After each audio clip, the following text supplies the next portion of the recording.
વરાજાની માની જાજા કરીને જય શ્રી કૃષ્ણ. કન્યાની માને પણ જાજા કરીને જય શ્રી કૃષ્ણ. બેભાન કેમ છો બેભાન? મજામાં? તમને જોયા પછી તો આમ જો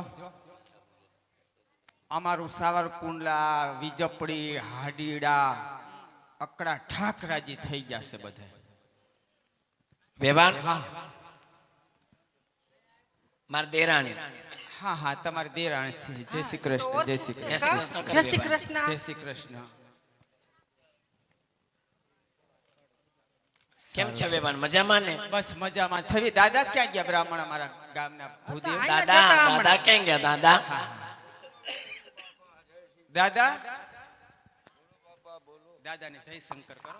જય મહાદેવ. હર હર જય મહાદેવ. મહાદેવ બાપા જય શ્રી મજામાં? કૃષ્ણ. દાદા કેમ છો? મજામાં? બસ બસ ઝાઝા દિવસે બાપા તમે તો ઘણા દિવસે. અમારા ગામના બ્રાહ્મણ છે. હા અમારા ગામના બ્રાહ્મણ છે. તમારા ગામના બ્રાહ્મણ ભલે રહ્યા પણ એને આવડે તો ખરી વિધિ અરખીને. લે વેવાણી આ ભૂદેવ અમારા ગામના બ્રાહ્મણમાં કઈ ઘટતું જ નથી. સાવરકુંડલાના જેટલા જેટલા મકાન, આ નવો પુલ બંધાણો, એના ઓપનિંગ, ખાત મુહૂર્ત આ દાદાના હાથથી થયું છે. આ દાદાના હાથે. બોલો.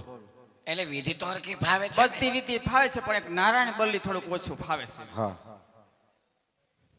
વિધિ કહેજો હરખી કરે, બીજું કાઈ ન કરે તો વિધિમાં કાઈ કાંઈ ખામી ન નહીં. કારણ કે કરે. મારો કુંવર એકચ્યુઅલી પહેલી વાર પરણે છે ને. છોકરા બધાને પહેલી વાર જ પરણતા હોય. હે તો તે દાદા ભણવા કેમ ગયા હતા? દાદા દાદા ભણવા તો અહીંયા જ ગયા હતા. આંબેડી